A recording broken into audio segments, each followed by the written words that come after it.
ناظرین، بچوں کے کھلونے تو آپ نے بہت دیکھے ہوں گے، لیکن آج میں کچھ اپنے کھلونے آپ کو دکھانا چاہتا ہوں۔ یہ اس قدر دلچسپ ہیں کہ ان کے ساتھ گھنٹوں تک کھیلا جا سکتا ہے۔ مثال کے طور پہ یہ گولیاں لیں، یہ کبھی ایک دوسرے سے دور بھاگتی ہیں اور کبھی دوڑ کے ایک دوسرے کے ساتھ چمٹ جاتی ہیں۔ اس سرکش پینڈولم کی حرکت کبھی نہیں رکتی، یوں معلوم ہوتا ہے کہ یہ آسیب زدہ ہے۔ اور یہ دو پہیے لیں، ان کے درمیان لکڑی کی راڈ ہے۔ اب کشش ثقل سے بے نیاز ہو کر یہ مزے سے گھومتے چلے جا رہے ہیں۔ ان سارے کھلونوں میں میگنٹس یا مقناطیس ہیں، اور مزے کی بات یہ ہے کہ مقناطیسی قوتیں، طاقتیں ہمارے ہر طرف موجود ہیں۔ انہی کی بدولت وہ بجلی پیدا ہوتی ہے جس سے ہمارے گھر روشن ہیں، اور یہ وہی طاقت ہے جو سورج کے اوپر زبردست طوفان پیدا کرتی ہے، ایسے طوفان جن کے اثرات زمین تک پہنچتے ہیں۔ آج کا پروگرام میگنیٹزم یا مقناطیسیت کے اوپر ہے، لیکن اس سے پہلے ایک سوال، یہ لفظ میگنٹ، مقناطیس آیا کہاں سے؟ اب کوئی وثوق سے تو نہیں بتا سکتا، لیکن کہتے ہیں کہ کسی پرانے زمانے میں ایک چرواہا تھا جس کا نام میگنس تھا۔ وہ ایک دن اپنی بکریاں چرا رہا تھا کہ اس کو ایک ایسا پتھر ملا جو لوہے کی بنی ہوئی ہر شے کو اپنی طرف کھینچتا تھا۔ اس پتھر کا نام میگنٹ یا مقناطیس رکھا گیا۔ اس بیچارے چرواہے کے وہم و گمان میں بھی یہ بات کبھی نہ ہوگی کہ اس پتھر کے کیا کیا استعمال ہوں گے اور ان سے دنیا کس طرح سے بدل جائے گی۔ اس دریافت کا پہلا استعمال جہاز رانی میں ہوا، کیونکہ اس پتھر کا ایک سرا ہمیشہ شمال کی طرف اپنا رخ رکھتا تھا۔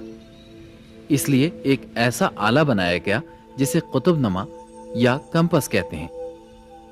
اس کی وجہ سے بحری سفر کے دوران سمت کا تعین ہر حالت اور موسمی کیفیت میں ممکن ہو گیا، اور جہاز رانوں نے دنیا کے ان حصوں تک سفر کیا جس کا تصور بھی نہ کیا جا سکتا تھا۔ اس طرح انسان کی رسائی زمین کے ہر کونے تک ہو گئی۔ افریقہ کے غیر معروف علاقوں کا سفر اور سیاحت ہوئی۔ واسکو ڈے گاما اور دوسرے جہاز رانوں نے ہند اور جنوبی ایشیا تک بحری راستے دریافت کیے۔ انڈونیشین جہاز رانوں نے بحر الکاہل کے جزیروں تک سفر کیا اور انہیں آباد کیا۔ آخرکار پرتگالی جہاز رانوں نے انسانی تاریخ میں پہلی مرتبہ ہماری پوری زمین کے گرد چکر لگایا اور اس امر کا عملاً ثبوت دیا کہ زمین واقعی گول ہے۔ یہ سب اس قطب نما کی ننھی سی سوئی کا ہمیشہ شمال جنوب رخ رکھنے کا کمال تھا، لیکن کسی کو نہیں پتا تھا کہ ایسا کیوں ہے۔ پھر سن 1600 میں سر ولیم گلبرٹ نے اس حیرت انگیز حقیقت کو ثابت کیا کہ زمین ایک بڑا مقناطیس یا میگنٹ ہے، اور اسی لیے قطب نما کی سوئی ایک ہی سمت میں رہتی ہے۔ اس کے بعد مائیکل فیراڈے نے 19ویں صدی میں یہ حقیقت دریافت کی کہ مقناطیسیت بجلی کے ذروں کو حرکت دیتی ہے۔ فیراڈے نے دریافت کیا کہ اگر ایک تانبے کی تار کے حلقوں کے اندر سے مقناطیس گزارا جائے تو تار میں بجلی پیدا ہوتی ہے۔ مقناطیس اس تار میں موجود الیکٹرانز پر اثر ڈال کر ان کو حرکت دیتا ہے۔ اس حرکت کا نام بجلی ہے۔ اسی اصول کے تحت آج ہم ڈیمز میں پانی جمع کر کے بجلی پیدا کرتے ہیں۔ یہ پانی جنریٹرز کے اندر موجود بڑے بڑے مقناطیسوں کو تیزی سے گھماتا ہے اور بجلی پیدا ہوتی ہے۔ فیراڈے کی سائنسی دریافت سے ایک تہلکہ مچ گیا اور اس کو برطانیہ کی رائل سوسائٹی کا ایک رکن بنایا گیا۔ اس زمانے میں یہ ایک بہت بڑی چیز سمجھی جاتی تھی، اور صحافیوں نے فیراڈے کو گھیر لیا۔ ایک صحافی نے اس سے ایک سوال کیا، ذرا یہ بتائیے کہ آپ کی اس دریافت سے ہمیں کیا فائدہ ہوگا؟ تو فیراڈے نے جواب دیا، بجلی ایک بڑی دلچسپ چیز ہے، مگر یہ محض ایک سائنسی عجوبہ ہے، اس کا کبھی کسی کو فائدہ نہیں پہنچے گا۔ اس واقعے سے یہ ثابت ہوتا ہے کہ ایک سائنسدان اپنی دریافت یا ایجاد کہ مصرف کے بارے میں کوئی یقینی علم نہیں رکھ سکتا۔ خیر، جیسا کہ آپ نے تھوڑی دیر پہلے دیکھا تھا، فیراڈے نے یہ معلوم کیا تھا کہ اگر کسی تار کے نزدیک سے ایک مقناطیس گزرے تو اس تار میں بجلی کا کرنٹ پیدا ہوتا ہے۔ اس کے کچھ ہی وقت بعد ایک اور حقیقت سامنے آئی۔ اگر کسی مقناطیس کے نزدیک سے بجلی کا کرنٹ یا بجلی کا کوئی ذرہ گزرے تو اس کا رخ بدل جاتا ہے۔ آپ جو میری تصویر اس وقت ٹیلی ویژن پر دیکھ رہے ہیں وہ اسی حقیقت کی بدولت ہے۔ آپ کے ٹی وی سیٹ کے پیچھے سے الیکٹرانز کی ایک تیز دھار نکلتی ہے اور یوں اسکرین سے روشنی کے ذرے نکلتے ہیں۔ مختلف اور بدلتی تصویریں اس لیے پیدا ہوتی ہیں کہ ٹی وی ٹیوب کے اندر موجود مقناطیس کی طاقت کو بدلا جا سکتا ہے اور یوں الیکٹرانز کی دھار کو اسکرین کے مختلف حصوں پر پہنچایا جاتا ہے۔ ہم جتنا طاقتور مقناطیس استعمال کریں گے اتنا زیادہ ہم الیکٹران کے دھارے کا رخ موڑ سکتے ہیں۔ اب ایسے جو مقناطیس ہوتے ہیں ان کو بنانے کے لیے ہمیں کوئی دھات کے تار چاہیے ہوتے ہیں جن میں سے ہم بڑا کرنٹ گزار سکیں، لیکن ہوتا یہ کہ اگر بہت بڑا کرنٹ گزاریں گے تو کوئی بھی عام دھات جو ہوگی اس کی جو برقی مدافعت یا الیکٹریکل ریزسٹنس ہے وہ اس کی وجہ سے بہت زیادہ گرم ہو جائے گا اور وہ بہت زیادہ توانائی اس میں صرف ہوگی۔ اس لیے ہم اب خوش نصیب یہ ہیں کہ ہمارے پاس ایسے مٹیریلز ہیں جن کو ہم کہتے ہیں سپر کنڈکٹنگ مٹیریلز۔ ان کی خصوصیت یہ ہے کہ ایک خاص درجہ حرارت سے نیچے آنے کے بعد ان کی جو برقی مدافعت ہے وہ بالکل ختم ہو جاتی ہے، صفر ہو جاتی ہے۔ اب ان کے تار بنا کے ہم ان میں سے بڑا کرنٹ گزار سکتے ہیں اور پھر اس کرنٹ کے ذریعے سے بہت طاقتور میگنیٹس حاصل ہو سکتے ہیں۔ ایسے طاقتور مقناطیس یا سپر کنڈکٹنگ میگنیٹس دنیا کی نیوکلیائی تجربہ گاہوں کا بنیادی جزو ہیں۔ سرن میں جو دنیا کی سب سے بڑی تجربہ گاہ ہے، ہزاروں ایسے طاقتور مقناطیس نصب ہیں۔ اربوں ڈالر سے بننے والی 27 کلومیٹر گولائی کی لیبارٹری کا مقصد ان بنیادی ذرات کا کھوج لگانا ہے جو ابتدائے کائنات کے وقت موجود تھے۔ اس لیبارٹری میں پہلے پروٹونز کی ایک دھار تیار کی جاتی ہے اور پھر ایک لمبی سرنگ کے اندر موجود پائپ میں اس کی رفتار بڑھتی چلی جاتی ہے، حتیٰ کہ بالآخر یہ روشنی جتنی تیز چلتی ہے۔ انہیں ایک دائرے میں قید رکھنا ضروری ہے اور صرف مقناطیس کا زور انہیں یوں چلنے پر مجبور کر سکتا ہے۔ اگر یہ مقناطیس نہ ہو تو یہ پروٹونز دائرے کے حصار سے باہر نکل کر ضائع ہو جائیں۔ اصل میں ان پائپوں میں دو دھاریں مخالف سمت میں چلتی ہیں۔ ان کو صرف اس مقام پر ٹکرانا مقصود ہے جہاں پر ان کا مشاہدہ کیا جا سکے۔ اگر یہ کام عام مقناطیس سے لیا جاتا تو اس لیبارٹری پر بجلی کی کھپت کراچی شہر میں استعمال ہونے والی بجلی سے کئی گنا زیادہ ہوتی، لیکن سپر کنڈکٹنگ میگنیٹ بجلی کی اس کھپت کو کئی سو گنا کم کرتے ہیں۔ ایسے میگنیٹس کو انتہائی سرد حالت میں رکھنا ضروری ہوتا ہے۔ مقناطیسیت ہمارے جسم کے اندر بآسانی پہنچتی ہے اور یوں مختلف چھپے ہوئے اعضاء کی تصویریں کھینچی جاتی ہیں۔ ہمارے جسم میں جو خلیے موجود ہیں وہ اصل میں چھوٹے چھوٹے مقناطیس ہیں۔ MRI ایک ایسی مشین ہے جو اس حقیقت کو استعمال کرتے ہوئے ہمارے جسم کے ہر عضو مثلاً دماغ کا ایک تفصیلی نقشہ تیار کرتی ہے۔ MRI ایکس رے کے برعکس نقصان دہ نہیں ہے۔ الف لیلا کی ایک داستان ہے کہ ایک جہاز کسی جزیرے کے پاس سے گزر رہا تھا کہ جزیرے نے اس کی ساری کیلیں اپنی طرف کھینچ لیں، لکڑی کے پھٹے بکھر گئے اور ملاحوں سمیت جہاز غرق ہو گیا۔ کہانی میں لکھا ہے کہ وہ جزیرہ اصل میں مقناطیس تھا۔ اب اس طرح کی اور بھی بہت سی داستانیں ہیں، مثلاً کہ کسی مندر میں کوئی بت معلق ہے، لیکن ان کہانیوں میں کوئی سچائی نہیں، اس واسطے کہ ایک ساکت جسم کو ایک عام مقناطیس معلق رکھ ہی نہیں سکتا۔ لیکن اگر میں اس لٹو کو گھماؤں تو دیکھیں کیا ہوتا ہے۔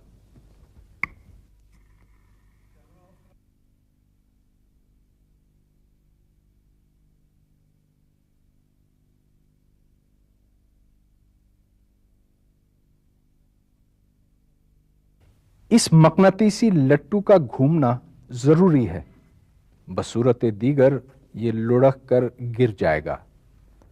البتہ ایک سپر کنڈکٹنگ میگنٹ مختلف قسم کی اشیاء کو معلق رکھ سکتا ہے۔ ان اشیاء کا گھومنا ہرگز ضروری نہیں ہے۔ امریکہ اور جاپان میں اب اتنے طاقتور سپر کنڈکٹنگ میگنٹ بنائے گئے ہیں کہ یہ ایک ٹرین کو اپنی پٹری سے اوپر اٹھا دیتے ہیں۔ اس طرح پٹری کی مزاحمت ختم ہو جاتی ہے اور بہت کم طاقت کے استعمال سے ٹرینیں بہت تیزی کے ساتھ چلتی ہیں۔ یہ سپر کنڈکٹنگ میگنیٹس ٹرین کے نیچے نصب ہیں اور ان میں اتنی طاقت ہے کہ یہ انہیں 4 سے 6 انچ اوپر اٹھا سکتے ہیں۔ ٹرین کو چلانے کے لیے انجن نہیں ہوتا، بلکہ ایک مقناطیسی لہر اس کو آگے دھکیلتی ہے اور یوں یہ 400 کلومیٹر فی گھنٹہ کی رفتار سے چل سکتی ہے۔ ایک انتہائی طاقتور مقناطیس نظام شمسی کے بیچ میں موجود ہے۔ یہ ہمارا سورج ہے۔ سورج کے اندر ہر لمحہ ہزاروں لاکھوں ایٹم بم پھٹتے ہیں اور ان سے اتنی شدید گرمی نکلتی ہے کہ ایٹموں سے الیکٹران چھل کر زبردست بجلی کے کرنٹ پیدا کرتے ہیں۔ ان کرنٹ سے پھر مقناطیسی طاقتیں پیدا ہوتی ہیں۔ آج ہم کافی حد تک اس عظیم مقناطیس کو سمجھ چکے ہیں، لیکن اس پر تحقیق جاری ہے۔ سائنسدانوں نے سورج کی حقیقت اور مقناطیسی اثرات کو بہتر طور پر سمجھنے کے لیے یولیسز نامی خلائی جہاز کو بھیجا، جس نے سورج سے ذرات کی شکل میں تیزی سے نکلنے والی شمسی ہوائیں اور سورج کے گرد موجود اس کے مقناطیسی اثر کا باریک بینی سے مشاہدہ کیا۔ گو کہ سورج دور سے ساکت نظر آتا ہے، لیکن اصل میں یہ ایک گھومتا ہوا کرہ ہے جو اپنے محور کے گرد 27 دن میں ایک چکر کاٹتا ہے، اور یہ گردش ہی اسے مقناطیس بناتی ہے۔ لیکن سورج کی سطح پر گیسوں کے گھومنے کی رفتار مختلف جگہوں پر مختلف ہے۔ نتیجتاً سورج کا مقناطیسی اثر انتہائی پیچیدہ اور الجھا ہوا ہے، جو یہاں سفید لائنوں کی شکل میں نظر آ رہا ہے۔ یہ پیچیدگی سورج کی سطح پر ہمہ وقت شدید اضطراب پیدا کرتی ہے۔ بڑے بڑے دہکتے ہوئے شعلے بلند ہوتے ہیں، جن میں لاکھوں کروڑوں ٹن مادہ باہر فضا میں خارج ہوتا ہے۔ 1 سیکنڈ سے کم کے عرصے میں یہ تقریباً روشنی جتنی رفتار پر پہنچ جاتا ہے۔ ان شعلوں کی شدت اربوں ایٹم بم جتنی ہوتی ہے۔ مقناطیسی بلبلے بنتے ہیں جو تقریباً سورج جتنے بڑے ہو جاتے ہیں اور گرم گیس کو 100 سے 600 میل فی سیکنڈ کی رفتار سے خارج کرتے ہیں۔ اسی مقناطیسی پیچیدگی کا ایک اور اثر یہ ہے کہ سورج کی سطح پر بڑے بڑے دھبے بنتے ہیں جو کبھی منٹوں میں ختم ہو جاتے ہیں اور کبھی ہفتوں اور مہینوں پھیلتے اور بڑھتے رہتے ہیں۔ یہ دھبے سورج کی سطح کی نسبت بہت ٹھنڈے ہوتے ہیں۔ ان دھبوں کا سب سے پہلے مشاہدہ گیلیلیو نے 17ویں صدی کے آغاز میں اپنی دوربین کی مدد سے کیا۔ سورج کی مقناطیسی طاقت اس کے گرد موجود ہالے یا کورونا کو ہمہ وقت بدلتی رہتی ہے اور اس کے درجہ حرارت کو سورج کی سطح کے درجہ حرارت سے 1000 گنا زیادہ کر دیتی ہے۔ اس حالے میں بڑے بڑے مقناطیسی سوراخ ہیں جن میں سے الیکٹرانز، پروٹونز اور دیگر قسم کے ذرات انتہائی تیز رفتاری سے باہر نکلتے ہیں۔ انہیں شمسی ہوائیں کہتے ہیں۔ چونکہ ہماری زمین ایک مقناطیس ہے، اس لیے ان ہواؤں میں موجود اکثر ذرات کو زمین دور سے ہی موڑ دیتی ہے اور یہ زمین کے گرد چکر کاٹ کر آگے کو نکل جاتے ہیں۔ جب شمسی ہوائیں خلا میں بکھرتی ہیں تو زمین کے مقناطیسی حلقے میں وہ ٹریپ ہو جاتی ہیں۔ اس طریقے سے میگنیٹوسفیئر وجود میں آتا ہے۔ 1958 میں یونائٹڈ اسٹیٹس آف امریکہ نے ایک سیٹلائٹ چھوڑا اور انہوں نے دیکھا کہ میگنیٹوسفیئر جو ہے اس میں مختلف اور بھی ریجنز پائے جاتے ہیں جنہیں وان ایلن بیلٹس کہا جاتا ہے۔ ان بیلٹس کی موجودگی ہمارے لیے خوشائند ہے کیونکہ جو باہر سے خطرناک قسم کی طاقتور ریڈیشنز ہیں اس سے ہمیں یہ پروٹیکٹ کرتی ہیں، اور دوسرا یہ ہے کہ یہ ہمیں ریڈیو کمیونیکیشن میں بہت زیادہ ہیلپ فل ہوتی ہیں۔